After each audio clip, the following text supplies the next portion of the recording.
Happy New Year once again. Now that it's finally 2025, I think we're all looking forward to hopefully what will prove to be a better year ahead. But there is still just a little bit of 2024 business to attend to. And today, that business is for me to review all of these books that I read in December of 2024.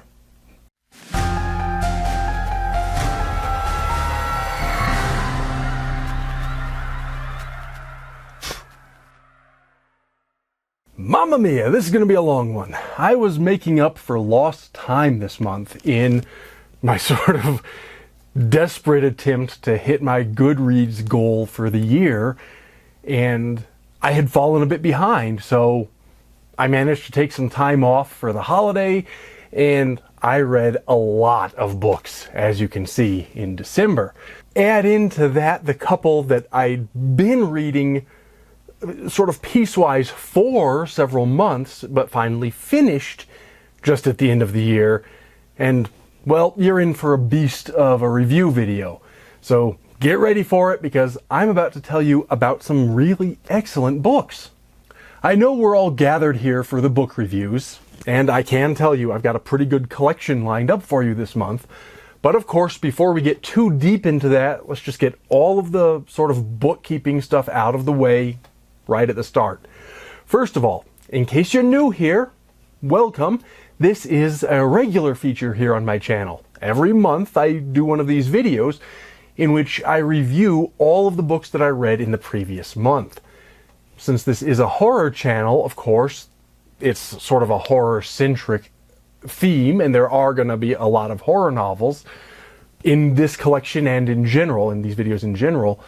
But I also just throw in all the other books that I read, partly because I'm something of a completist and I want to just mention all the books I read, and also partly because it does seem to amuse some of the regular viewers to see just how eclectic my reading tastes can get.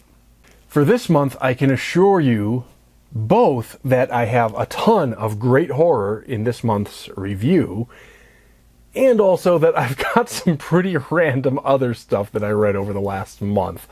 As always, be sure to click that thumbs up if you like what I'm doing here, subscribe and ring the bell, tell a friend, all that good sort of stuff that helps me to grow my audience. It's all very much appreciated.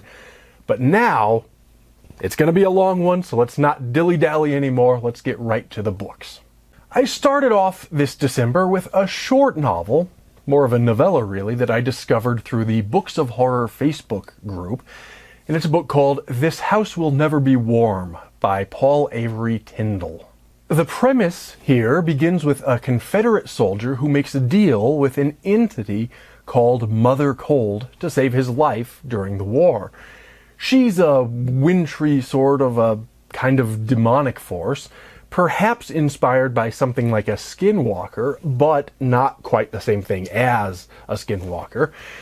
And she allows him to survive, provided that he lets her take and kill one member of each subsequent generation in his bloodline. Foolishly, he takes the deal. Fast forward to present day, and some of his descendants are trying to stay warm during the Texas snowstorm of 2021, and I think you can probably predict where this is going. I read this one because I have a soft spot for both historic horror, and this one does take place in part during the Civil War, and I also read it for wintry horror.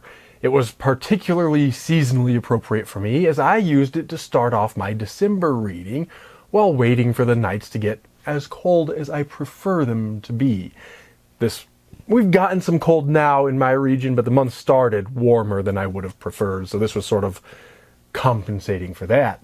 And it's a short little book, as you can see. You'll probably read it in a single sitting, perhaps while curled up against the cold by a nice warm fireplace. And that's both an advantage and a disadvantage, because it does treat us to a fast-paced and bite-sized nugget of a horror, featuring a monster that's at once new and original, but also with certain elements of the familiar. But while the story is complete and I can't really say anything is missing per se, it also seems like it goes far too fast and leaves the reader wishing it had taken some more time to really build up that creepy winter atmosphere and to develop characters in a little bit of greater depth before subjecting them to the horror we all know awaits them. The writing style is fairly minimalistic and it feels almost cinematic, or perhaps like a story told in an oral tradition. But given its subject matter dealing with an ancestral curse, that kind of oral tradition narration actually makes a lot of sense and works well for the novella. At the end of the day, it's not going to be a new favorite, but it is one I'd recommend for a nice, cold, wintry night. Next up, and I did warn you in advance this was going to be an eclectic month on my reading list. Next up, I read a chess book called Learn Chess the Right Way, Book 1, Must Know Checkmates. This one is by Grandmaster Susan Polgar, once the top-ranked female chess player in the world.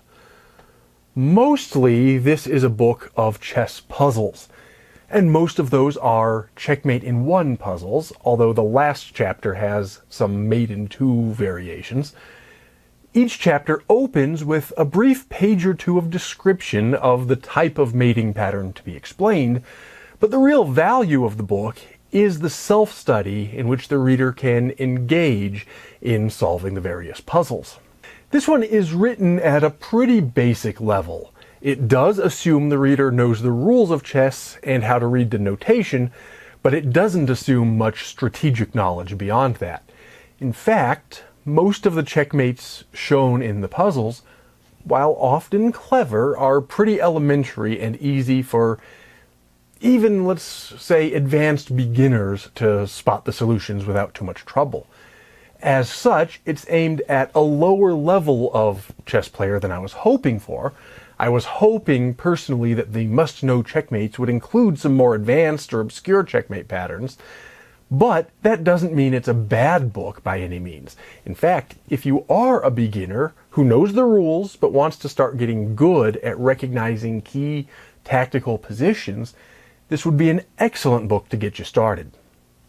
Next up, I wanted to start getting into the Christmas spirit a little bit, but also to return to the horror genre, so I thought it was going to be a good time to enjoy some Dickens. My book of choice was this collection, which includes A Christmas Carol and Other Holiday Tales.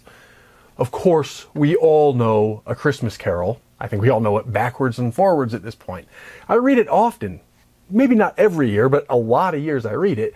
And I have discussed elsewhere on this channel why it's not just an excellent Christmas story, albeit one whose political messaging is rather often misunderstood, but it's also a wonderful horror novel. So because I've talked about that before, I'm not going to belabor that point here, even if it is the best of the stories in this collection, and it is. Rather, we should turn our attention to the other two tales included in this collection, The Chimes and The Cricket on the Hearth. The Chimes was published a year after A Christmas Carol and follows a pretty similar structure. It was Dickens once again using the holiday season, in this case manifested most directly through the cheerful chiming of church bells, to comment on various issues of poverty and economic ethics or morality. And because this one isn't as popular as A Christmas Carol, I don't want to presume any of you have necessarily read it, so I'm going to avoid talking about spoilers. In fact, I'll avoid talking about spoilers in any of these books. But what I will say about this one is that it follows much the same structure as A Christmas Carol, but somewhat inverted. Instead of the wealthy Ebenezer Scrooge, in this case we follow a relatively poor porter, essentially a letter carrier, who has to undergo a similar kind of process of awakening. And technically, actually, it's not a Christmas story, despite usually being sold these days as part of Christmas collections like this one, but rather it's a New Year story, so I guess since we're still celebrating the New Year, it may still be somewhat timely, but I actually think even though it takes place at the New Year, it still has a Christmassy kind of flavor to it. Someone once described the movie It's a Wonderful Life as an inversion of A Christmas Carol. Instead of Scrooge learning the value of other people, George Bailey has to learn the value of his own life. And The Chimes is kind of in a similar vein. It's not exactly the same thing. It's not the source of It's a Wonderful Life or anything, but it lives somewhere in between the two. And I'm not going to sit here and say it's as good as Dickens' more famous novella. It's not. History has made the superior work the more famous one, and for good reason. But I will say it's hard to go wrong with any Dickens story, and The Chimes is another good one. And then there's The Cricket on the Hearth. Probably the least of a horror story of the three, but a great return to what I think the Christmas season means for a lot of people. Warmth, comfort, family, those kinds of things. Like much of Christmas literature, or these days Christmas cinema for that matter, it's arguably a bit too saccharine, but I think that can be appropriate around the Christmas holiday. And with a mind like Dickens behind it, it still has a lot of literary merit beneath that saccharine surface, and I wish modern readers would pay it more attention. Plus, Orwell actually told us how much a stage adaptation of Dickens' novella annoyed Vladimir Lenin, so it deserves a Medal of Honor for that alone. We return next to nonfiction, albeit fairly horrific nonfiction, with The Neuroscience of Addiction by Francesca Philby, part of the Cambridge Fundamentals of Neuroscience in Psychology series, of which I've read a couple. And when I say it's fairly horrific, consider some statistics with which I was already familiar, but which was cited in the book's 10th chapter. Use of cannabis, for example, considered by many to be one of the so-called harmless recreational drugs, is associated with elevated risk of psychosis and cognitive decline, as well as an average of 8 points of IQ loss between the ages of 11 and 38. Or consider cocaine users. Their neural reward systems are so hijacked that their brains respond more strongly to images of their drug of choice than even to sexual stimuli. These are horrific substances indeed, and they can do horrific things to human brains. But we're not here to prattle on about drug policy or that sort of thing. We're talking about the book. And the book itself is a pretty good one, albeit one with probably a fairly restricted audience. The introduction says it was written for students or intelligent and interested members of the general public, and that seems about right for the level of technical detail at which it's written. Most members of the reading public might find it slightly too technical to understand, although it does take some time to explain some things like the basics of how a variety of neural imaging techniques work. But readers who aren't already familiar with neuroanatomy, physiology, and a variety of neuroscience terms will likely find the book maybe not indecipherable, but at least challenging to read. They'll also probably find it of fairly little interest because the book is not a self-help book about dealing with addiction.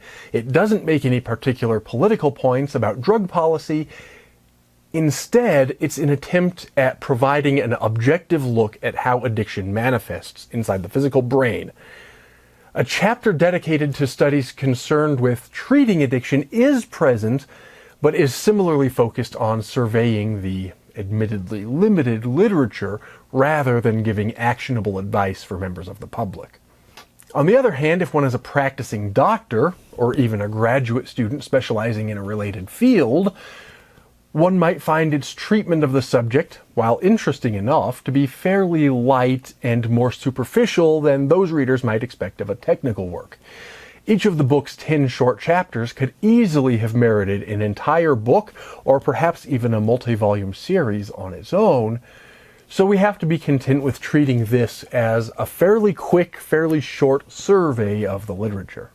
But if one is an undergraduate, or perhaps an early graduate student, possessed of some familiarity with neuroscience, but who has been disappointed by the superficial treatments given to addiction in most introductory textbooks on psychology or neuroscience, this book might be something of a godsend because it condenses the literature on that subtopic fairly well. More importantly even, the bibliographies following each chapter are themselves treasure troves of the kind of research such students might be looking for. The book does acknowledge that there are different kinds of addictions than just to substances, licit or otherwise. For example, individuals can become addicted to gambling, pornography, social media, many things. However, after acknowledging these variants on the theme, the book largely ignores them, focusing on substance addictions. That's not necessarily a flaw. Books do need to be focused on their own topics after all, but it would have been helpful had the author taken a little bit more time, at least to let the reader know at least which of the principles discussed are more or less likely to apply to different kinds of addiction, and which of them are more limited specifically to substance addictions. Similarly, the book acknowledges to a certain extent the cognitive and behavioral sides of addiction, particularly when discussing cognitive behavioral therapy as one among several interventions that have shown at least some promise in treating addiction. However, while an emphasis on neuroscience alone clearly makes sense within a book on neuroscience, the author, I think, goes a step too far in dismissing the more purely social or psychological elements of addiction as irrelevant at best and misconceptions at worst. Treating addiction as a purely medical or biological issue without any thought given to the individual's own character or to the social milieu seems, shall we say, misguided. However, this can mostly be forgiven as such statements are relatively rare in the book and don't detract from the book's higher quality treatment of the legitimately medical or biological aspects of the issue. All in all, a pretty good, if slightly flawed and too short introduction to a very complicated topic, suitable for interested students. Then I turned my attention to Time Walker by Thomas F. Monteleone. I somewhat expected this to be another horror novel because the author is well known for horror work, but it ended up being more of an alternative history fantasy novella. Not that there's anything wrong with that. This takes place in the 1870s during what's become known either as the Bone Wars or the Great Dinosaur Rush. It was a period in the American West during which paleontologists unearthed tons of dinosaurs. The most prominent individuals involved were Edward Cope and Charles Marsh, whose rivalry has become the stuff of scientific legend. Both men were ultimately ruined by their various attempts to undermine each other, but in the process they were able to discover and to describe almost 140 new species of dinosaur between the two of them. This novel, or novella, follows Edward Cope in particular through a bit of fantastic alternate history as the fictionalized version of his character encounters a member of the Crow tribe with an unusual ability that gives him a decided upper hand in the aforementioned rivalry. Admittedly, though I was familiar with the Bone Wars before reading this book, I am not an expert on the history. I basically know what I already told you. I know that there was this rivalry. But from what little I do know, the historic portions of the novel at least seem true and believable, and regardless of their accuracy, because I'm not 100% sure of that, they do blend seamlessly with the fantastic elements, which is probably the most important part of an alternate history, that blending. It's a short book, and one might argue that it therefore doesn't have as much depth of character development as maybe it could. While that is true, though, I think its length was actually an appropriate choice on the part of the author, because the result is a quick, charming little book that gives us recognizable tastes of real history without forcing the reader to confront too many questions of artistic license being taken with the historical record. I'd gladly recommend this book in general, but I recommend it with even greater emphasis for any readers who happen also to be paleontology nerds. Next, I turned my attention to a book that came out earlier in the year, and I finally got around to reading it, and that was Ward Farnsworth's Classical English Argument. Ward Farnsworth is a lawyer and law school professor whose work I first discovered many moons ago now through one of his legal books, specifically his book called The Legal Analyst, which helps the reader learn to apply both law and logic to the analysis of legal questions. And in the years since, I've become quite a fan of Farnsworth's work in general. He's written about law, logic, philosophy, style, rhetoric, chess, and more.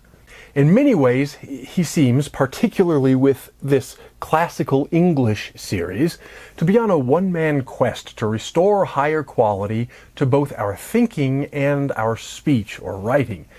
It's a worthwhile quest, and Farnsworth should be applauded for those efforts.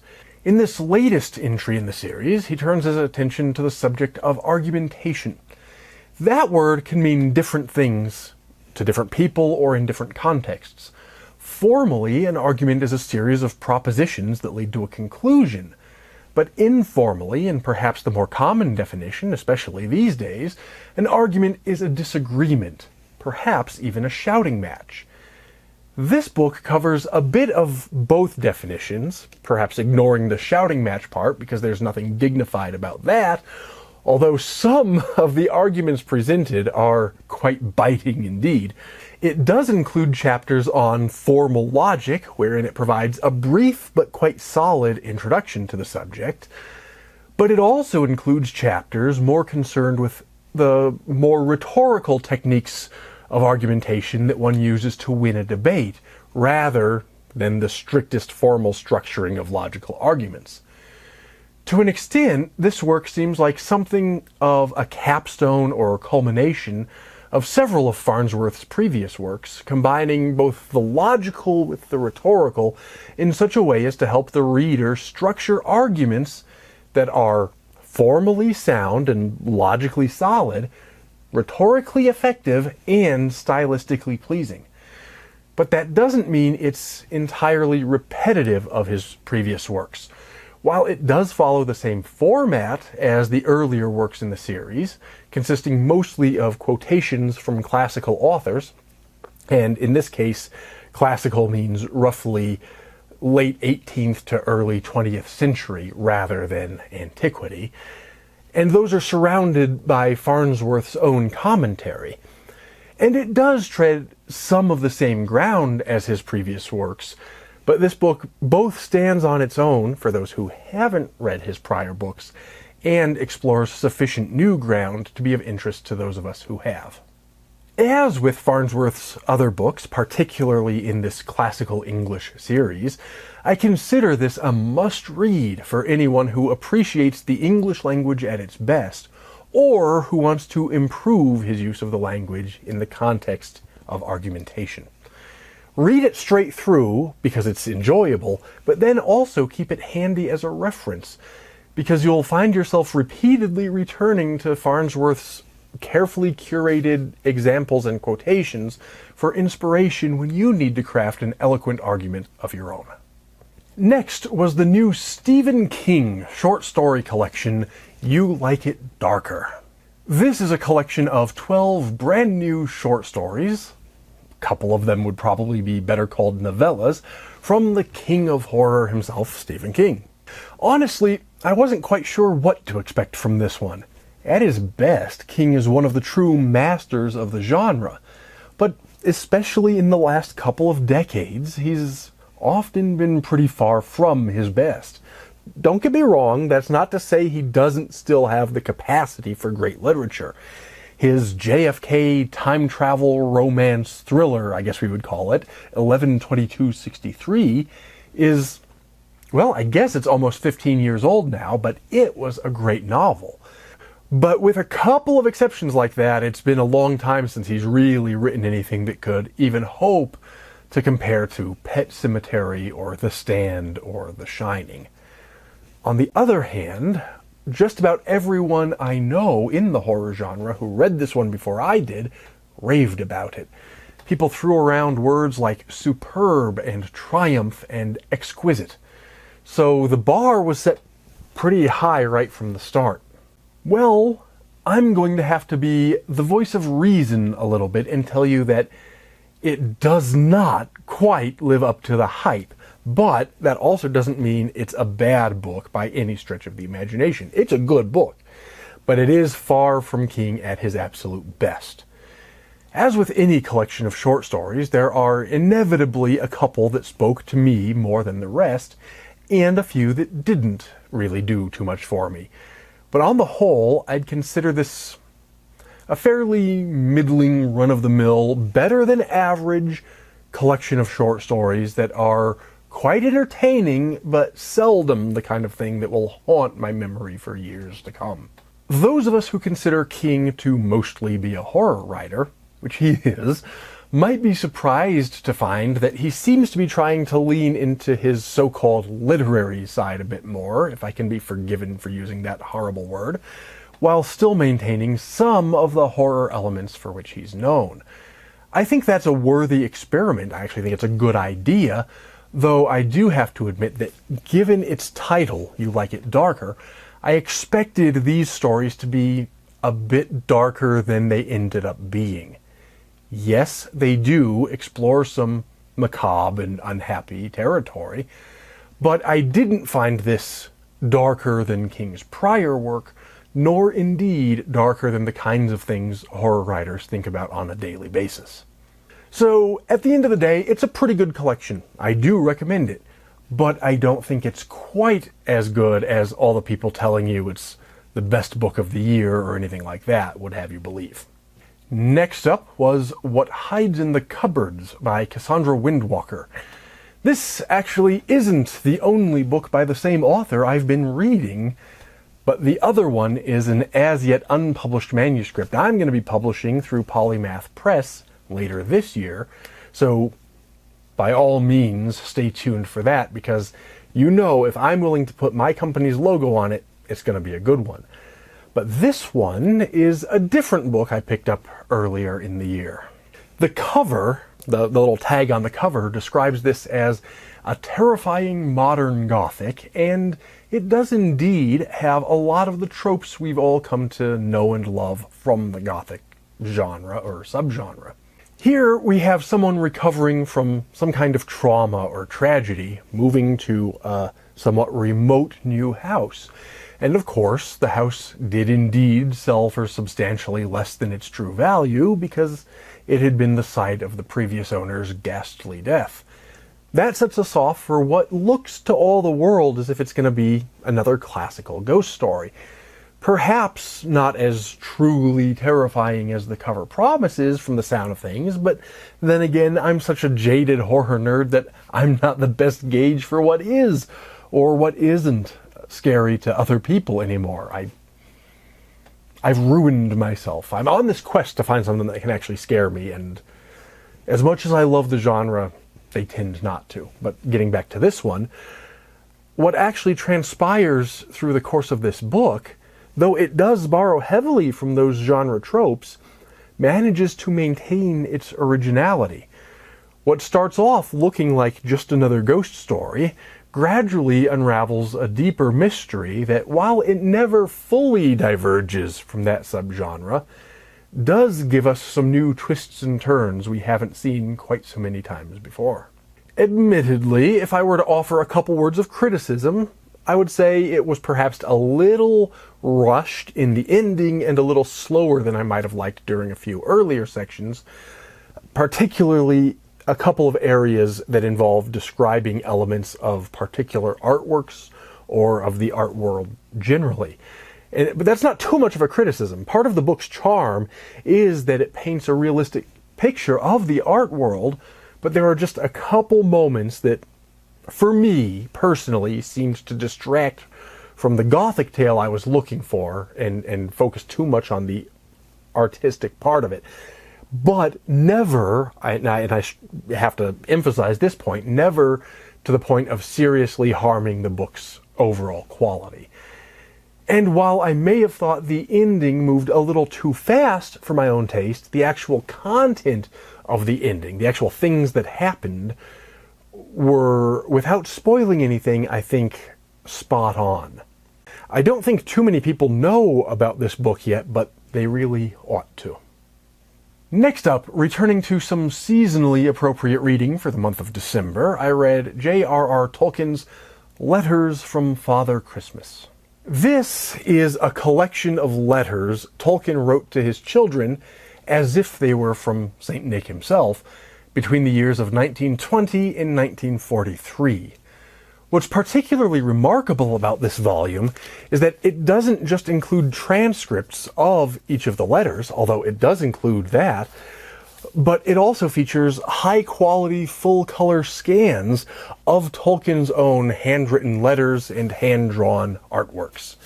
Though never intended for public consumption, these provide an artifact not only of a marvelous tradition in which the Tolkiens participated, but also a glimpse into the mind of someone who was as dedicated to storytelling in his private novelty correspondence with his children as in his groundbreaking published works.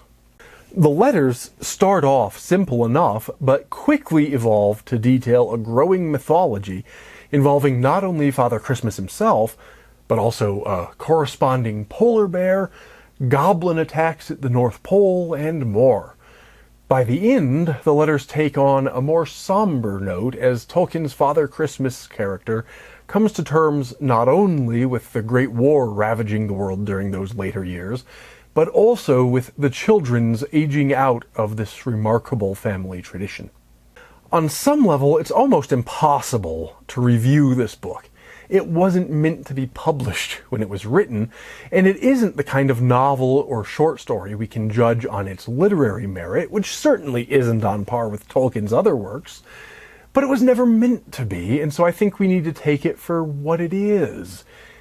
And that's an entirely charming, often moving peek behind the curtain into one of literature's greatest minds, and a reminder of a simpler time when magic seemed closer at hand, even if one had to get letters to and from the North Pole to access it. Next, a return to horror on some level, albeit in the non-fiction genre, I read The Exorcist Files by Father Carlos Martins. As you may know if you've been watching or listening to these videos for a while, I've been on a long-term quest to deepen my understanding of the Catholic rite of exorcism and its various surrounding practices and theology for quite a while now. I've read the relevant biblical passages, I read the rite itself in the Roman ritual, and of course I've read plenty of books on the subject by a variety of such noteworthy exorcists as Father Amorth, Father Ripperger, and Monsignor Stephen Rossetti. Each has been informative in its way, but none of them have really ever given me quite what I was looking for, which was a detailed look at what actually happens during the exorcism. Some of them allude to a process that involves relatively serene prayer, and others allude to a more sensational process involving supernatural demonic manifestations and these kinds of things, but none have ever really given me the sort of inside look that I've been hoping for. This book, though certainly not as detailed in its theology as something like Ripperger's books, seems to come the closest to what I was trying to get my mind around. Admittedly, I'm still not entirely satisfied, but this seems the most like a literary description of what the exorcist actually witnesses during the evaluation and exorcism process. For fans of horror stories like me, not that this is a horror story exactly, despite its subject matter, or even just for those who are looking for a more realistic writing style, Father Martins seems to have given us the best written book of the bunch. One of my criticisms of some of the other exorcists' stories has been that when they're quoting the things that the demons supposedly have said, the language used has been rendered so church-friendly that they're putting swear words in the demons' mouths that are milder than what the average American uses when speaking to his own mother these days. Not so here. While the worst of the language is duly censored to preserve more sensitive Catholic sensibilities, the demons Father Martins describes and quotes seem to speak like what I would expect beings of pure evil to speak like. And the stories are actually presented as stories. Individuals' names and identities have been changed and concealed, of course, but we get the feeling that we're getting something approximating the entire story and not just a 1 or 2 sentence summary. But therein also lies some of my dissatisfaction. The demonic manifestations Father Martins describes are frankly sometimes difficult to believe. To be clear, I am not accusing the author of lying to us. Perhaps some of the information that came to the author secondhand could have been exaggerated, and maybe there's some room for interpretation on some of these stories, but I'm not accusing the father of making things up. But on the other hand, these are the kinds of manifestations that are simply so extraordinary they cannot be accepted without some kind of more direct evidence. That's not the author's fault, but it does leave the reader somewhat frustrated. Readers interested in the Church's theological teachings will find the book reasonably useful if somewhat simplistic in its treatment of complicated issues. But be careful to understand that the book is mostly about the case files themselves, and so the descriptions and discussions of the more abstract ideas are necessarily somewhat superficial and lack a lot of the key nuance that would be necessary to claim real, deep understanding. For example, in one place, Father Martins quite rightly condemns the various ghost hunting TV shows for meddling in affairs they don't understand. Fair enough. But at the same time, he ignores that minority of paranormal investigators, present company included, by the way, who do apply a legitimate forensic methodology and aren't just poking at the supernatural with a metaphorical stick. Furthermore, his objection to the ghost hunters is simply that they could expose their would-be clients to spiritual evil while ignoring the possibility, far more likely, even if one does believe in the supernatural, by the way, that they could also cause people to apply a supernatural explanation to a perfectly mundane phenomenon. He's not wrong, at least not exactly, but his discussion lacks that nuance that I mentioned. A similar example shows up in a section when he's discussing the idea of ghosts as distressed spirits suffering their version of purgatory while wandering the earth. At one point, he cautions that God almost never allows the ghosts to speak, and, if at all, only to ask for prayers. On the very same page, he describes a ghost asking for assistance in making restitution to someone he wronged during his life. Now, I don't think the Father's theology is necessarily contradictory here, although I read it as somewhat contradictory in the book. Rather, what I think is happening is that such a brief description simply fails to capture essential nuances of the issues. And of course, there are other places where I don't happen to agree with some of the author's points, but that doesn't make the book necessarily any less valuable. We're all entitled to our own opinions, and one of the reasons I read this book specifically was to encounter the perspective of someone whose experiences and opinions are different from my own. At the end of the day, I think this is by far the most readable of the popular nonfiction books on exorcism currently on the market, at least the most readable of the ones that I've read so far. It may lack the theological depth of some of the others, but it may very well be the best lay introduction to the topic currently available. But at the same time, it still is pretty far from satisfying my own intellectual itch to really understand the practice of exorcism. While we're on the topic of religious books, let me just mention a few others I read this month. But because these ones, the ones I'm going to be talking about, are actually religious scriptures and related church texts, I'm not going to review them in the way I'm reviewing the other books. That would just be inappropriate for me to do. People who belong to the various religions that I'm talking about would be offended if I said anything negative about any of them. And people who don't belong to the religions would probably consider the books valuable only for academic study anyway. And this channel isn't about starting some kind of religious debate or metaphorical holy war in the comments. As you'll see, I'm interested in reading about diverse religions just to understand them. And that's the spirit in which I'm talking about them in this review video. First up was the Book of Mormon. I'm not a Mormon, but I realized all I really knew about their faith was what I read or saw on television from decidedly fairly adversarial sources. And so I figured I gotta give them their due. I need to read their own book. It's actually a funny story how I came to possess a copy of this. One day I was out in the garage tending to some woodworking projects when the missionaries from the local LDS church stopped by and they asked if I was willing to chat for a while. I actually was interested in hearing what they had to say because I'm trying to learn about religions, but I told them I had two conditions. First, I wanted a copy of their book so I could actually read it for myself rather than just taking anyone's word for it, whether theirs or those adversarial perspectives I had mentioned. And second, after they gave me their pitch, my other condition was they had to tell me what they honestly thought of the Book of Mormon, the musical. They agreed to both terms, but they hadn't actually seen the musical, so they could only guess, and the sense they got was that it was what they called lovingly offensive, which seems about right to me, frankly.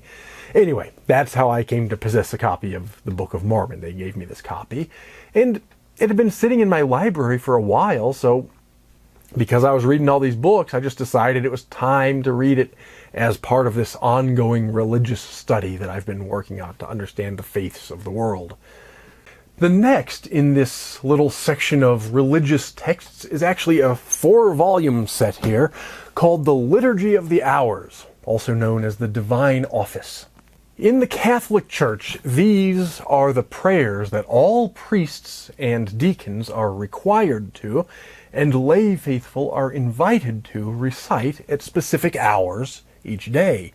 Each day consists of 7 liturgical hours, 3 major and 4 minor, each of which consists of hymns, psalms, canticles, readings, verses, prayers, and so forth. This is not the easiest book to get into. First of all, it's 4 volumes, each of which is about 2,000 pages long, but you also need these complex systems of ribbons to keep track of which pages you're supposed to read on which days, and there's a lot of flipping back and forth from one section to the next. But if you're trying, well, for one thing, if you're Catholic, people would be encouraged to do this, but also if you're trying to understand the Catholic Church, this would be a pretty good way to know what they're all thinking about every day of the year. If you are a Catholic, I think one of the great benefits of any religion is that community aspect, and this would be one way that one could connect with the community, whether or not one is actually with others in person, because if you're doing this, you know that they're all reading, or sometimes singing, sometimes this is sung, they're all reading or singing the same things at least approximately the same time every day, and I think that's an interesting sort of community thing. Along similar lines, while we're on the Catholic topic, I also read through the Daily Roman Missal, which also has a system of ribbons. This contains the daily readings for the daily Mass and the Sunday Mass for every day of the year. My particular one includes several sections, hence the ribbons, including the daily readings, the Proper of Saints, which gives you the readings for various saints' feast days, as well as general information like the order of the Mass, common prayers for various occasions, and specific Masses to be read for special occasions. The last of what we can call the Catholic section in this little group, although not quite the last of my religious reading for this season, was this 2-volume set called The Lives of the Saints. The first is by a Reverend Hugo Hover, and the second by Reverend Thomas J. Donahue. Each of these follows the calendar throughout the year, providing a short biography of one saint for every day, typically, although not quite universally, on that saint's own feast day. Saints' feast days are usually on the days they died, but also not quite universally so. Anyway, as with the other books, I'm not going to review these, even though they're not technically religious scriptures like some of the others are, because reviewing these would be sort of judging somebody's religious orientation, and I'm not interested in doing that.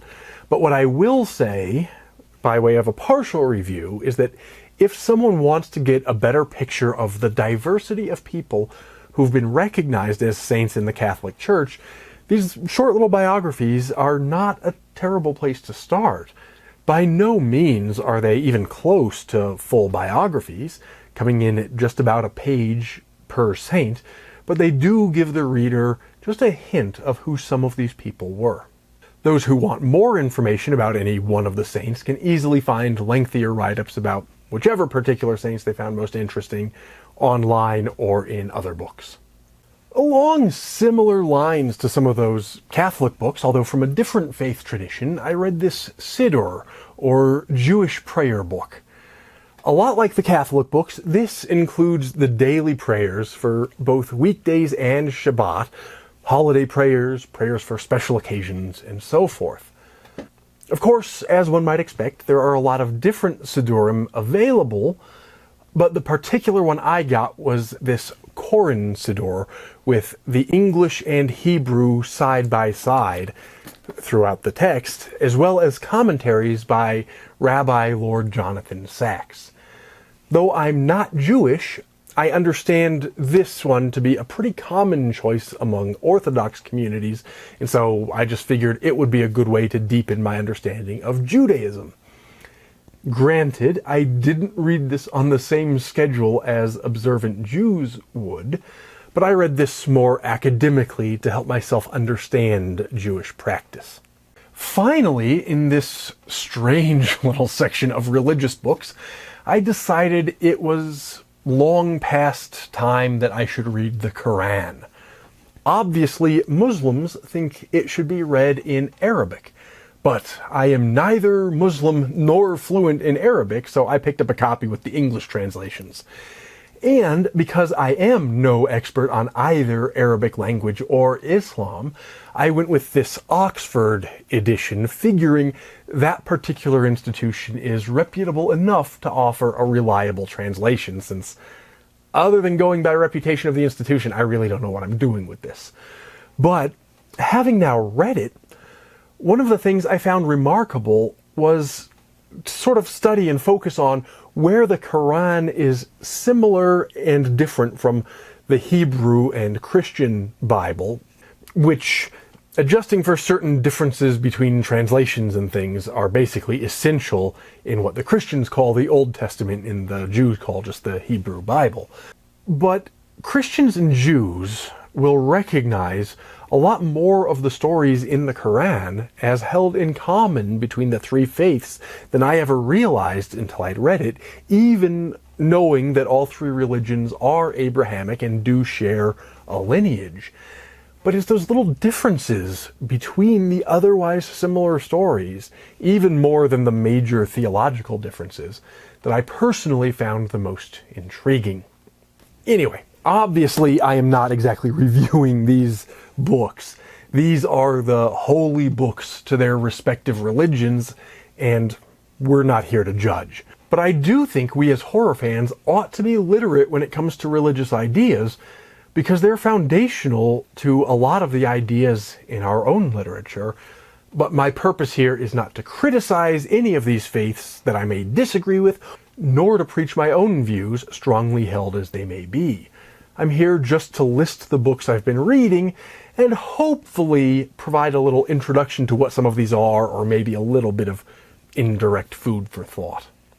Next, not a religious book at all, we're done with that section, but one more nonfiction book to get out of the way before we return to the spooky stuff you're all looking for, and that was Financial Forensics, Body of Knowledge by Daryl D. Durrell and Gregory A. Gadowski. Not my own profession, I hasten to add, but especially since I do have some mathematics background, I was interested in learning about some of the various techniques they use in this field. This is another one that's tough to review, because whether or not you're going to like this book is going to depend on your purpose in reading it. What this is a pretty good introduction or reference to a wide variety of forensic tools that are available specifically for detecting financial anomalies or improprieties. What it is not is a step-by-step guide that offers deep and detailed instructions concerning the proper use of each of those techniques. In fact, though it is a substantial, thick book, I think the author spent far too much space telling us what they were going to tell us rather than actually just telling us. For instance, the very same computer screenshot, apparently from the author's online course on this subject, a screenshot of a flowchart describing a sort of bird's eye view of the entire forensic process, appears so many times in this book that I lost count. The authors also repeatedly cite the very book you're already reading as a key reference material in almost every section, which strikes me as redundant, annoying, and more than a little tacky. But at the same time, the book does help the reader identify a number of forensic techniques that ought to be useful for anyone in the field or for anyone who just wants a deeper understanding of how professionals in that field operate and detect frauds. So if that's your purpose, you could do a lot worse than this book. But as I alluded to at the beginning, if you really want to understand the forensic techniques, particularly the mathematical and psychological ones that require a greater depth of understanding, if you want to understand them well enough to be able to use them, you'll be in for a lot of further reading from more technical sources than this one. And now we finally return to the horror genre with Crypt of the Moon Spider by Nathan Bolingrud, a short novella that came out of a Nightworms package a couple months ago. This is an odd little book. To begin with, it takes place in a world in which patients regularly travel to a mental hospital on the moon. And yet it also takes place in 1923, and in case some people don't know their history, we went to the moon in 1969. So this is a strange sort of alternate universe, but that's really not the half of it. The reason they go to the moon involves the healing properties of a mythical moon spider.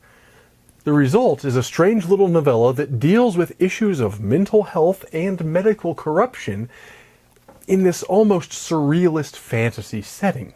And it's not a bad read. I would have preferred more detail in a lot of points, and it's short enough that there certainly would have been space for that expansion, but it's not poorly written. It's certainly entertaining enough. But where I'm finding myself sort of struggling with this one is that it feels incomplete. Rather than a complete story, it feels like an excerpt from a much larger work. Perhaps such a larger work could explain more of that mythology and let us really get to know the characters in a way that we don't quite here. And indeed, that seems to be exactly the case, because this is marketed as the first in a trilogy, the second of which, Cathedral of the Drowned, is expected to come out, I think, later this year or maybe next year. I think it's later this year. But while I have nothing against a trilogy per se, I think that's maybe kind of a cheat in this case, because if all 3 books in your trilogy are on the order of 100 pages long, that ain't a trilogy, it's a novel. Maybe a novel in 3 parts, but a novel nonetheless, being sold in 3 volumes as a trilogy. If I were a cynic, I would say just to get people to pay the price of 3 books instead of 1. I'm not sure whether that's the author's idea or the publisher's, and perhaps admittedly, I don't know. Perhaps subsequent volumes will offer good reason for this particular publication strategy. But given the short length, I really probably would have been happier had the entire world been built in a single volume, even if the 3 stories, or 3 parts, or 3 novellas focus on different characters or events. But on the other hand, I'm not saying this novella can't stand alone. It can. It feels perhaps too small, but it does make sense as a standalone work, if that's how one chooses to read it. Next, I spent some time in the horror-adjacent world of Lovecraftian Christmas carols. I began with The Carols of Cthulhu by Mike Slater. This is a new offering by the author of the Necronomnom cookbook and contributor to my own Arithmophobia anthology of mathematical horror stories, to which, by the way, there's a conveniently located link right down there in the What's It. And of particular amusement to me, this book, at least as of a couple weeks ago when I read it and took my notes for this review, was ranked in the top 100 in the Christian hymns and hymnals category on Amazon, which I have it on good authority was not the author's own doing as a prank, but I think he finds that just about as funny as I do. The book is basically just what it says on the cover. Christmas carols satirically rewritten to focus on Cthulhu and other Lovecraftian beasts and ideas. The quality of writing here is excellent.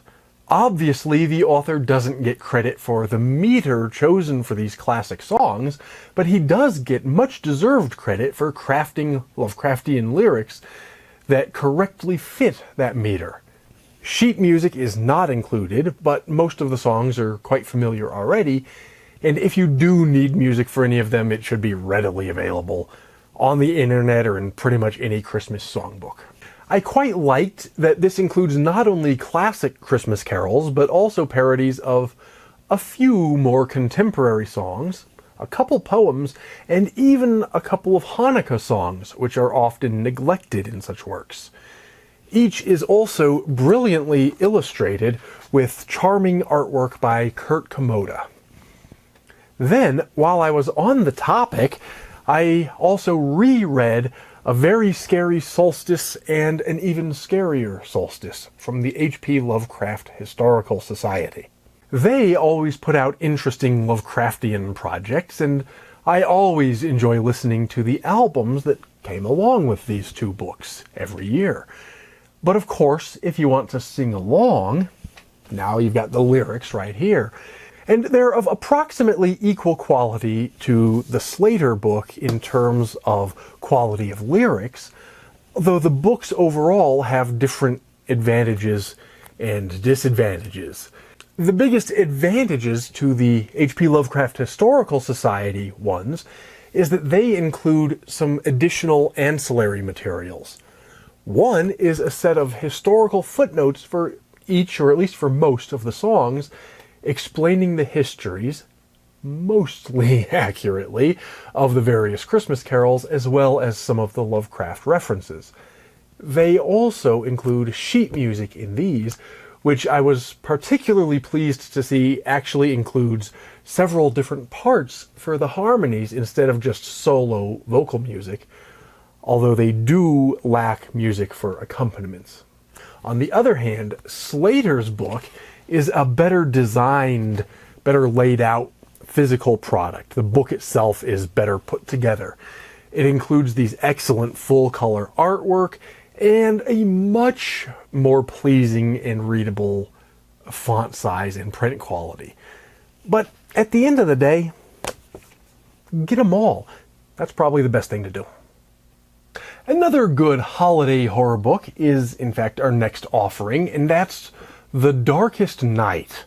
This is an anthology of holiday-themed horror stories from editor Lindy Ryan that came in the most recent Nightworms package.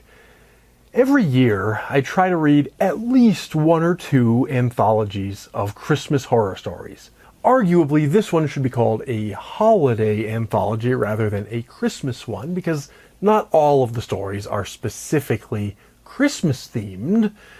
though it is kind of an advent calendar of stories in its structure. That idea is mentioned in the description on the cover, and I at first thought it was speaking more metaphorically because there are only 22 stories, not the 24 an advent calendar would require. But if you count a poem and an illustration that are also included, that does bring us to the requisite number. Regardless of that terminology, it's actually a pretty good anthology with a table of contents representing something of a who's who of contemporary horror authors, and stories that, by and large, skew toward the better than average. Of course, any anthology necessarily has a few stories that don't really do much for me, and this one is no exception. My Christmas gift to the authors, admittedly belated now that I'm making this video, will be that I won't name any particular names, but there were, I think, maybe 2 stories that actually went beyond not just for me and into actively bad territory, but that really was just a couple of the tales, and they're easily counterbalanced by another 2 or 3 that I thought went beyond the good and approached genuine greatness.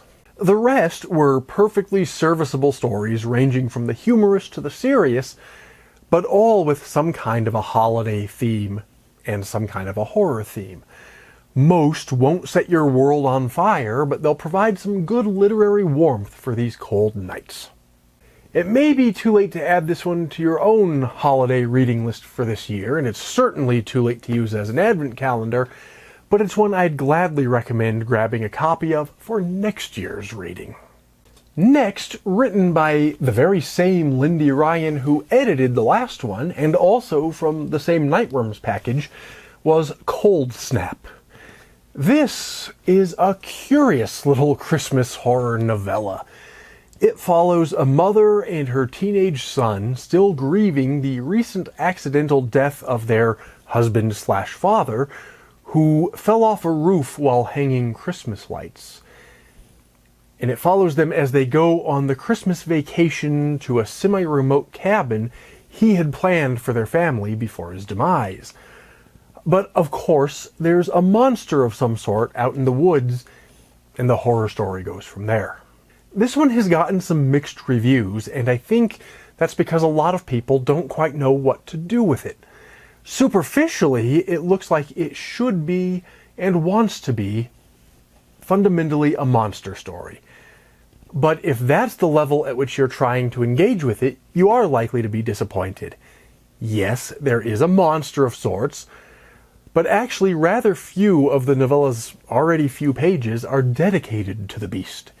Instead, this is a sort of heart-rending tale of a mother and son whose own relationship is being torn apart by their mutual grief. It's on that last point that I think this book is particularly successful. The characters ring true in a way that a lot of books try and fail to deliver. And that the whole thing takes place at Christmas makes it a good, if somewhat depressing, holiday read. Where it slips a bit is probably just that it feels like it wanted to be longer. Like maybe we could have gotten more of the monster and the character study if it were 50% or 100% longer. But it's still pretty good as is, and certainly worth considering if you're looking for a short read to keep you warm on these cold winter nights. While I was reading some Christmas tales, I got the idea that maybe I should enjoy some Shakespeare around the end of the year. I do have the complete works here. Perhaps it's the Elizabethan English, or maybe just some kind of je ne sais quoi, but something about Shakespeare just feels appropriate to the season, which is actually a little bit strange because he never wrote anything we'd really call a Christmas play. There are a couple contenders for Shakespearean works that are almost Christmassy, though. Twelfth Night, of course, takes its name from the 12th night of the Christmas season, or the eve of the Epiphany, but though the play has a bit of fun with some of the festivities of that night, it's not really in the Christmas spirit, especially as we would recognize it today. Another candidate might have been The Winter's Tale for obvious reasons.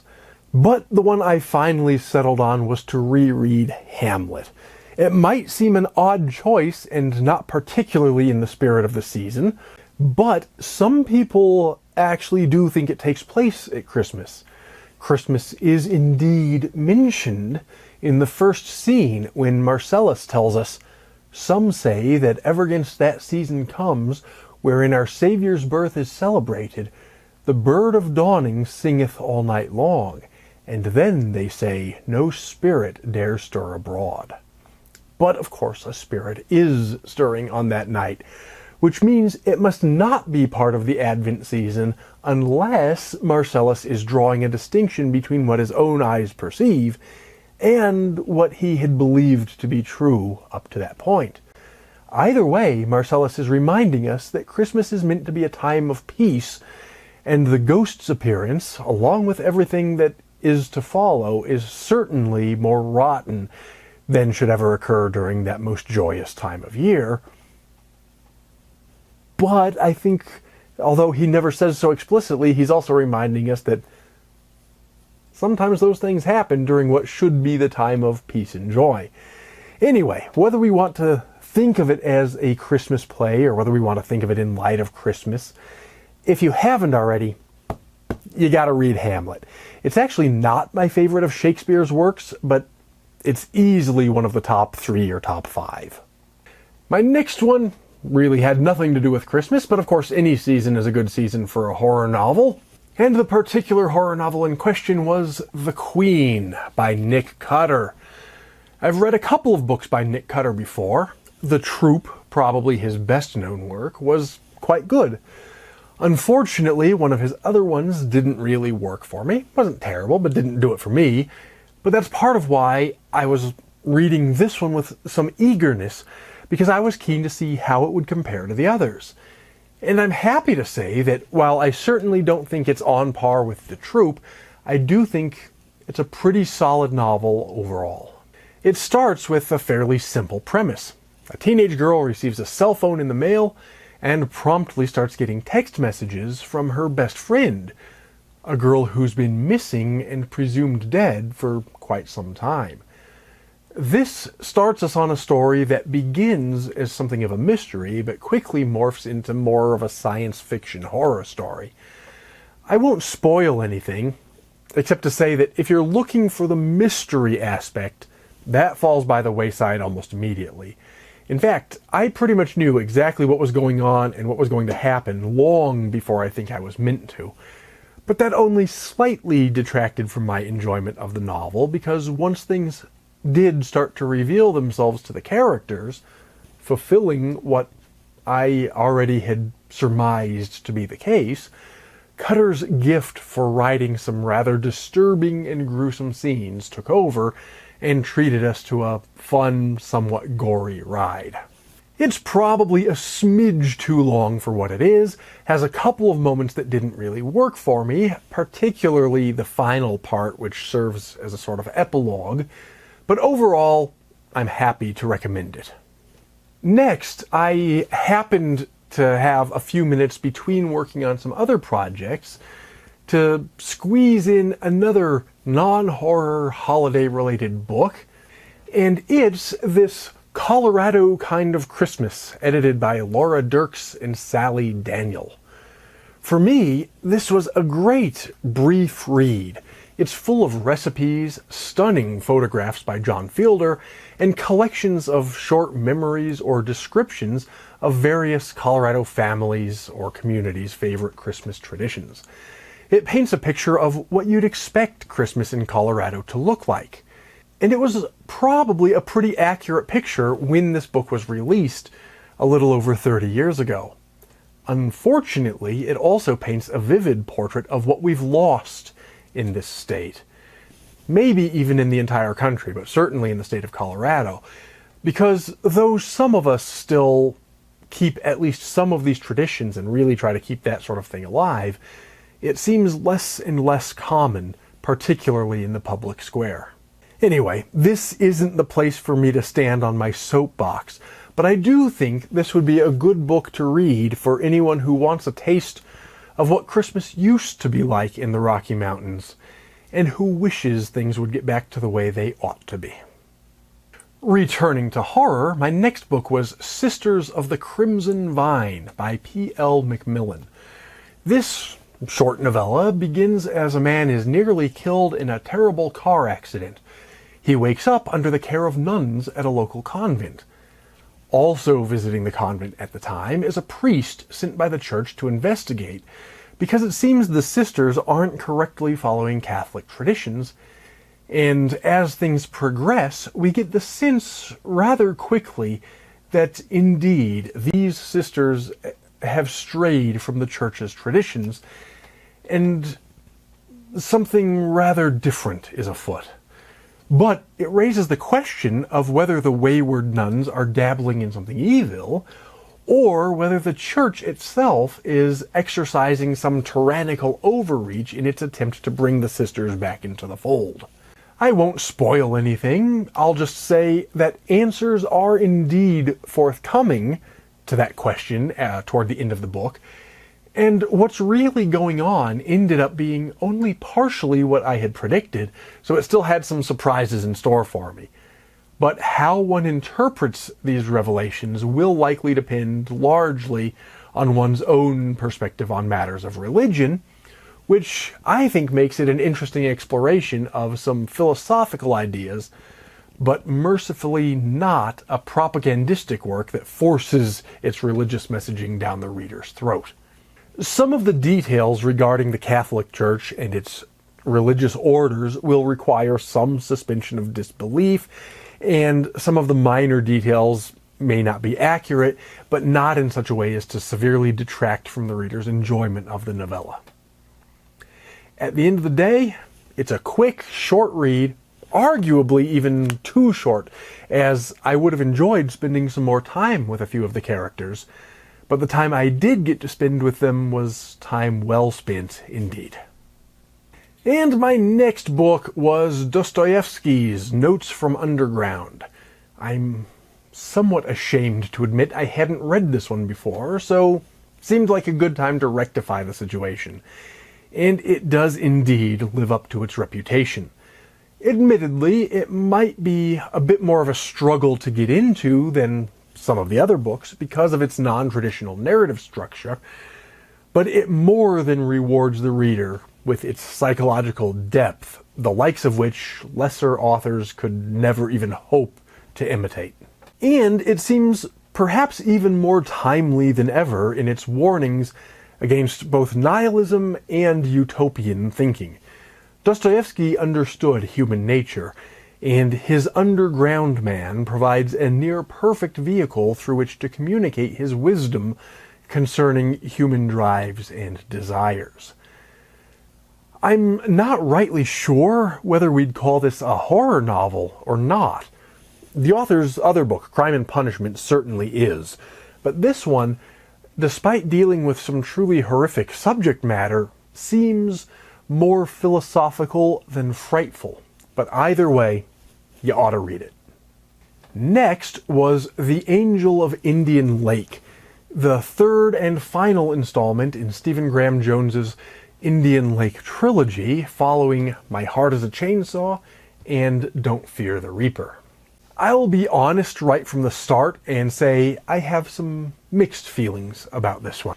On the one hand, I'm a fan of the trilogy in general, and it's great to spend more time with these characters, and this does bring the story to a mostly satisfactory conclusion. However, I do also think it's probably the weakest of the three books in the trilogy. The problem, I think, is that by the time we get here, the trilogy's mythology has somewhat outgrown itself. All three books have involved meta-narratives, references to genre history, and blends of both natural and supernatural villains. However, what was unique in the first book became maybe a little bit tiresome by the end of the third, especially since it requires the reader to keep track of an increasingly convoluted mythology despite the relative simplicity of each story on its own. And yet, despite its flaws, it's still mostly fun to read. It might drag a bit in places plot-wise, but even the slow bits are populated by characters interesting enough to hold the reader's attention, particularly if you're, like me, enough of a horror nerd to catch all of main character Jade's various film references. At the end of the day, if you've been reading the Indian Lake trilogy from the start, I absolutely and wholeheartedly recommend this one. It may not be quite as good as its predecessors, but you're certainly going to want to see how it ends. On the other hand, if you haven't yet read the first two books, don't even bother trying to dive right in with this third one. Even people who have read its predecessors might struggle to keep track of everything that's going on, at least if they don't reread the first two volumes shortly before taking this one on, because there's just so many characters and so much going on. Sticking with horror, but also with my Christmas reading, the next one was I Found Christmas Lights Slithering Up My Street by Ben Farthing. Ben Farthing has become known in indie horror circles for his I Found books, including this one, as well as such titles as I Found Puppets Living in My Apartment Walls. As titles go, they're clearly top-notch, but I was curious to see whether the books themselves would live up to the title's promise. This was my first of the series, and chosen for its seasonal appropriateness, and I have to say, it didn't disappoint. The plot is only a bit more complicated than the title would suggest. The main character is a young boy whose sister died at Christmas the year before, and he's desperate to help his family find the spirit of the holiday once again, and so he starts decorating this empty house down the street. But then, he finds these mysterious, seemingly sentient Christmas lights that emanate from the sewer, and they start turning people into Christmas decorations. The result is a fun, short little holiday read. I'm not going to exaggerate and say it's a great and serious work of literature, but it does deliver exactly what I expected from a book with a title like this. It's charming, has some hints of creepiness and some funny moments, and actually somewhat surprising based on the humorousness of the title, even some moments of genuine character depth. It does feel perhaps a bit rushed, and arguably might have been even better had it been longer, but on the other hand, sometimes all we want is a quick one-sitting sort of read to add some spooky cheer to our Christmas season. And if that's the case, this book is just what the doctor ordered. Similarly appropriate to the Christmas season, on Christmas Eve I continued my annual tradition of reading A Visit from St. Nicholas by Clement C. Moore. Of course, that is but a short poem. However, I was also desperate at this point to hit my Goodreads goal for the year, so I went ahead and counted it anyway, and I insist that you do not judge me. And of course, this doesn't really require a review. I think we already know the poem. A lot of us probably have it memorized. But I will say that I think it's an important Christmas tradition, and that the illustrations in my particular edition that I picked up several years ago are quite charming. Think I'm done cheating to meet my goal with these short little books? Think again. I also threw in just a couple more tiny Christmas books on the night before and the night of Christmas, just to help me hit my goal. It is what it is. The first of those was A Vader Family Sithmas by Jeffrey Brown, because I'm a Star Wars nerd, and of course I was going to read some nerdy Christmas books. This one doesn't really have a plot per se. It's more like a series of vignettes or cartoons, each combining some Star Wars reference with some Christmas reference. But while it may not be the kind of serious literature I'm usually drawn to, and though it may not have anything to do with our genre of choice on this channel, I do kind of have a hunch some of y'all will find it just as amusing as I did. The next and last of these short, cheap books was, appropriately enough given the previous one, A Very Klingon Christmas spelt with a K, by Paul Redditz. This one is more in the style of The Visit from St. Nicholas because it's in the form of a poem. In fact, it even includes the same poetic structure as Moore's poem, but this one tells us all about how the Klingons celebrate their holiday. And if you're more of a Trekkie than a Star Wars nerd, this one has you covered as well. Qapla'. The next couple were actually among the Christmas gifts I received this year, and I have to say, Santa Claus treated me pretty well, although we're done with my Christmas-related books, and these are not related to the holiday in their subject matter. The first of those was this Legends of the National Parks book from the Anderson Design Group. This is basically a beautifully illustrated collection of cryptids, creatures, or monsters reputed to live in a variety of the national parks. It doesn't cover all of the parks and does venture off into some international offerings in the last few pages, but it does include 32 cryptids from the American National Parks system, as well as 19 from all around the world. Each entry features a delightful full-page illustration opposite a short description of the creature, its appearance, habitat, behaviors, and so forth. They even included a short little description of possible natural explanations for each alleged cryptid to please the skeptics in the audience. All of that makes this a charming and somewhat unusual guidebook to the national parks, as well as just a fun read for those of us who are interested in a variety of cryptids or monsters. It's admittedly a little Squatch heavy, featuring a few different variations on Bigfoot-like creatures, but on the other hand, it also includes a few cryptids that even I, dyed-in-the-wool connoisseur of cryptids as I am, didn't know about before reading the book. And I'm happy to say that it does include Colorado's own Slide Rock Bolter, always a personal favorite of my own. While we're on the topic of the national parks, I also received this National Parks cookbook.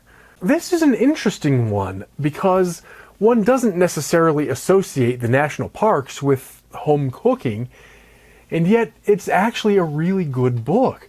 The book itself is beautifully laid out with excellent photographs, but the recipes are also quite good. Most of them are fairly simple and use readily available ingredients, so it's beginner friendly, though the introduction does also give the beginning home cook some tips on techniques and cookware that you might want. But I was actually surprised by how many of the recipes look like something I'd enjoy cooking and eating. Of course, no cookbook ever perfectly matches any reader's taste, and admittedly this one is a little heavy perhaps on pies and other berry-related recipes, but I suppose that makes sense given the theme, and even though I don't really cook a lot with berries myself, even those recipes, for the most part, looked excellent. Next up, not one of my Christmas gifts, but just one last non-horror book before we return to our favorite genre to finish up both the month and the year on my reading list. We're almost to the end. The one that's not a horror one, the last non-horror one, was this balloon cartoons book. I do always warn people that my reading habits are eclectic, and I did spend a little time this last month, what little time I had when I wasn't reading all these books anyway, working on my balloon animals. This is a nice little guide to the art of crafting balloon animals, in this case mostly featuring cartoon characters. This is suitable for absolute beginners, but also includes some more advanced models, and it's a great way to develop a starting repertoire if you'd like to learn balloon twisting sort of from scratch. Obviously, such a short book isn't going to tell you how to make all the most advanced ones, much less to create your own designs, but it will give you a nice collection of, I think, a little more than 15 characters that most people would find delightful. Most importantly, the instructions are clear, simple, and fully illustrated with photographs of each step, so it's easy to follow along even if you're a complete beginner. And finally, for our last few books of the year, we're returning to horror, including some fairly new ones. So if you've made it this far into what feels like a very long video, although I'm not rightly sure exactly how long I've been talking at this point, I've got some treats for you. Before I get to those, let me just take just a second to remind you to like, comment, share, and all that jazz. If you've been listening this long, you really ought to make sure you've subscribed and rung the bell so you don't miss my other videos, because if you're listening this long, apparently you're interested in what I have to say for some reason. And of course, if any of these books caught your interest, be sure to use my purchase links down in the What's It to get copies for yourself. But without further ado, let's take a look at those last few books that I read in December. And the first of those was The Haunting of Velkwood by Gwendolyn Keist. This was a Nightworms offering, but it was one by an author I'd read and enjoyed in the past, so I was pretty interested to try it out. The description promised a novel about this entire neighborhood that disappeared behind some sort of impenetrable veil that can only be crossed by the 3 survivors of this supernatural incident. And that's an apt description, but it doesn't quite capture how original the premise really is. You might be thinking, hearing that it sounds somewhat like Stephen King's Under the Dome or Brian Keene's Darkness on the Edge of Town. I was thinking that myself before I started reading it, and it does bear some superficial similarities to those books. But it's really quite different from anything I've read before, which is always wonderful in a genre that, as much as we all love it, does tend to get formulaic at times. The actual novel is a sort of pseudo-gothic tale, a haunted house story without any haunted houses, a ghost story whose ghosts may or may not actually be ghosts. And for that originality and those twists on familiar tropes, it gets a lot of credit. I do think it perhaps falters a bit in its pacing. Not that it ever drags, but perhaps it lingers a little too long on certain subplots and slightly rushes past a couple others. Maybe a couple revelations come just a little too soon, and yeah, maybe I struggled to relate to one or two of the characters that I think we're meant to connect with. And sure, there were a few plot elements here and there that are the kind of thing I might normally turn my nose up at, although I won't spoil that. I won't go into further detail on those just to avoid the spoilers. But all of these are very minor complaints indeed about a novel that felt quite fresh. Even its flaws felt like the kinds of things that I could easily overlook because I was just enjoying being along for the ride. And in fact, for more on this one, if you haven't already seen it, after you're done watching this video, you should go and check out my video in which I counted down the 5 best horror books and 5 best horror movies of 2024, because this one, and actually some of the others, were featured in that video. We turn our attention next to I Was a Teenage Slasher, the second Stephen Graham Jones release from 2024, and indeed the second of his books that I read in December. Though not part of the author's popular Indian Lake trilogy that I talked about earlier, this novel treads a lot of similar ground and continues his apparently near-obsessive writing about the slasher subgenre from what we might call a metafictional perspective. In this case, it's the story of a teenager who somehow becomes sort of infected by the demon or force or virus or whatever it is that turns people into slashers. Not serial killers, but slashers particularly, with all of the rules associated with that genre in place. And of course, the various characters use their knowledge of that subgenre and those rules in order to navigate this new world that they find themselves in.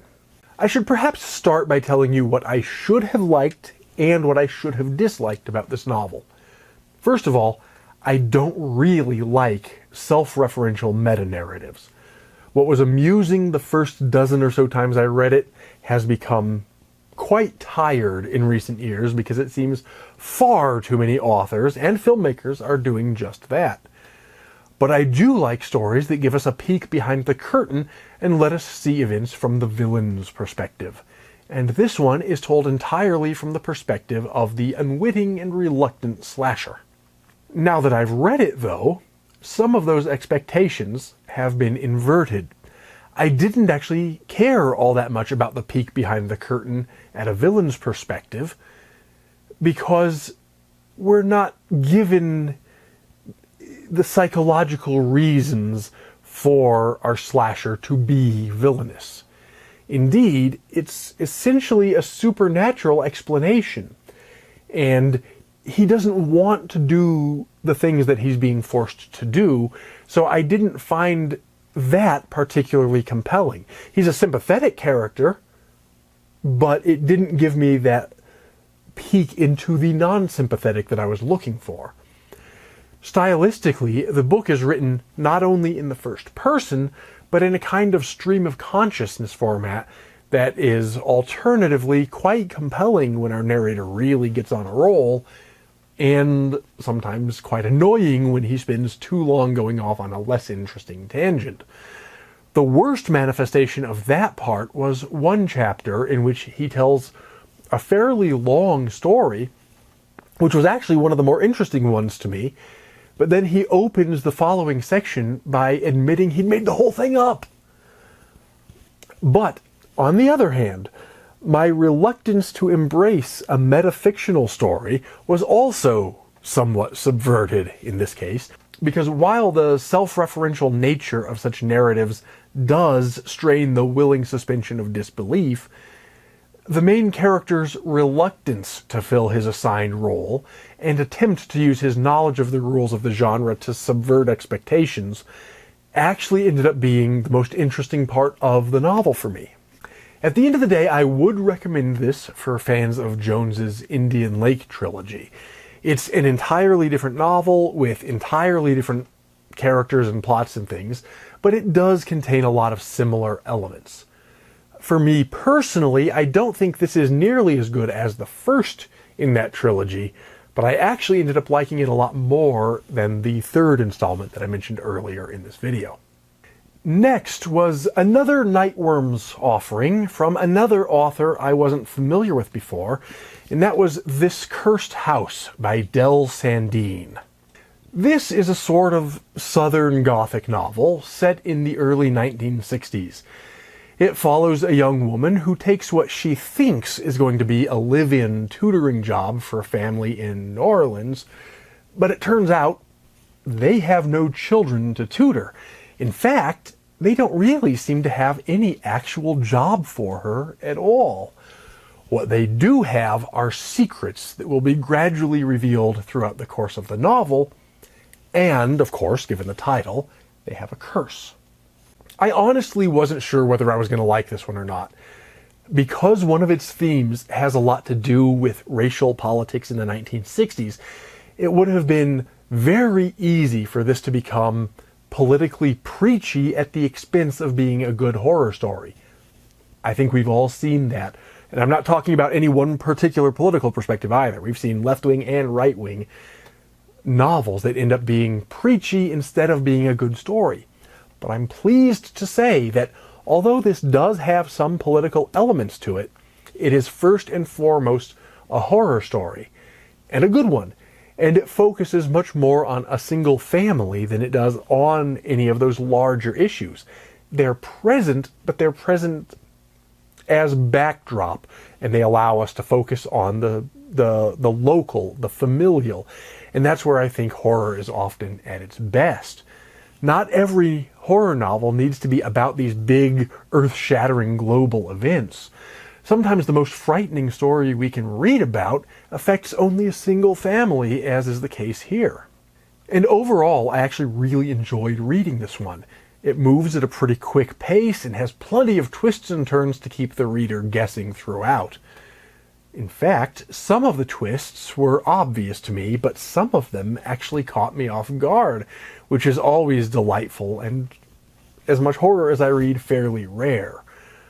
Honestly, probably the worst thing I could say about this is that the ending, while not bad or unsatisfactory, felt maybe just a little bit too obvious for me, and less effective, especially when contrasted with the more surprising earlier elements. And that brings us, finally, to my last book of the month, and indeed, of course, the last book of 2024 for me. And I did indeed hit my Goodreads goal for the year on the very last day. A couple hours before midnight, I finished. Clearly, it was a challenge this last month, but I took the time off that I needed and I made it. And the book I chose to finish up the year was The Jewish Book of Horror. This is an anthology of exactly what it sounds like, Jewish horror stories. And I picked this one to end the year because that was the Hanukkah season, and so I wanted to just join my Jewish friends in their Hanukkah celebration, but still in horror nerd style. Despite a rich history and plenty of both cultural and religious lore to draw from, for some reason the Jews have not been particularly well represented in the horror genre. This anthology of 22 horror stories, along with a couple of essays, offers a partial nod toward offering a solution to that problem. Some of the tales are more directly taken from Jewish lore than others, while a few of them just offer what we might call a Jewish flavor to more traditional or better known horror tropes. But the vast majority of these are at least interesting. As is the case with any anthology, of course it was going to be a bit of a mixed bag for me in terms of quality.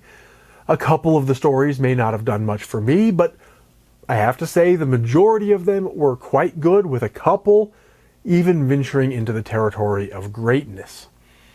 So definitely above average in quality, on par with some of the other anthologies that I also gave good reviews to this month. One question that might occur to prospective readers is whether this book is only for Jewish people or whether it's intended for general audiences. And honestly, a little bit of both. A couple of the stories do draw from Jewish lore in a way that some Gentiles might not fully understand. There's even a little bit of Hebrew in there. But even then, everything is translated and explained within the stories. If not fully, then at least enough for non-Jewish readers to understand the Jewish traditions, at least well enough for the stories to make sense. I may not be Jewish myself, but I found this a long overdue and very much welcome addition to my reading. And that does it. Yes, that was a lot. Like I said a minute ago, I don't even know how long I've been prattling on with these reviews, but hopefully at least some of you are still listening, and hopefully I've turned you on to a few books that caught your interest. As I said, there are purchase links down in the What's It If So.